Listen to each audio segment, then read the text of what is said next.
I'm David Downing. Happy to be here with Barbara Poma. She is the CEO of onePULSE Foundation. I'll let her introduce herself because no one can do it exactly like she does, and tell her story. And then we're going to have some questions, a little Q&A about her and how we're moving forward in the diversity tourism marketing space. So Barbara, welcome. Thank you. Thank you so much for having me today. The story of Pulse is hard to sum up in such a short time, but it really, for me, started with the connection to my brother, whom I lost to the AIDS epidemic in the early 90s, him and all of his friends. And also for me, what I lost that day was a connection to community that I grew up in and loved very much. So when I had the opportunity to open a gay bar, it really, although it was outside my scope of my business life, reconnected me to a community that I loved so very much. And he was your best friend too. Oh yeah, my very, very best friend. We were yin and yang. He was my polar opposite. He, like I said, I'm always a rule follower, and my brother broke every single rule that anybody could have given to him. So he got me to do things I would never normally have done. And so from there, you decide in his memory, he died from complications of HIV/AIDS. You thought, what a better way to honor his memory than opening a nightclub, correct? Well, it's a little different than that, but It was a friend of ours who had always wanted to open one and asked my husband, is this something you would want to do? And my husband asked me, and I was like, I would love to do this. And so we did. And so I was always active in the HIV philanthropy world. Sure. I was just doing a lot of spending a lot of my time with other men who had HIV, whether it be delivering their food or just sitting with them or holding babies who are HIV positive.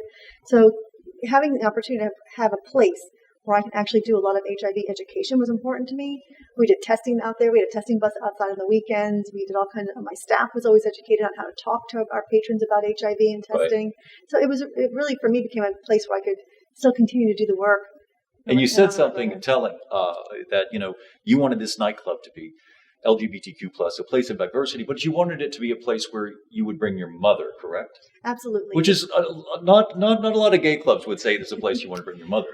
I guess not, but we wanted to have a place that was clean and beautiful, and you would be proud to bring your family there, your mother, your sisters, your brothers, whoever it was, and so that you would be able to just be proud. Yeah. And that's not something my brother had growing up.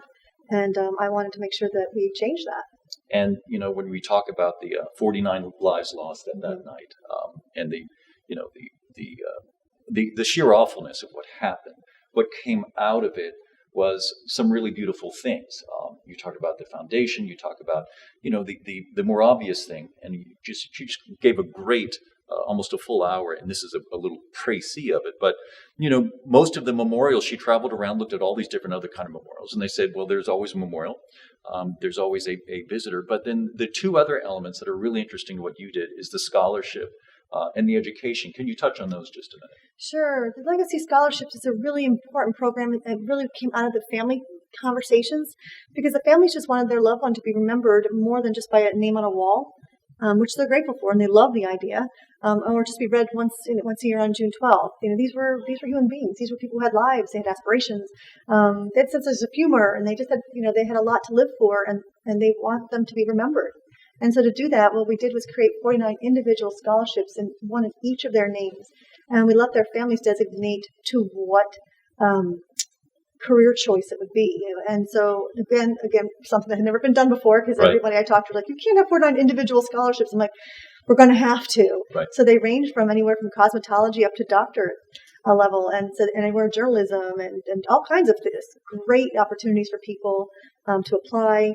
They're up to about $10,000 a year. It can be funded every year. And it's for continuing education as well. It's not just going straight into college. It's anybody who wants to return to. Anybody wants to return to college. It doesn't matter if you're going back for a master's degree to finish your bachelor's. You want to go to become a doctor. You want to get into your doctorate program. It doesn't matter your age.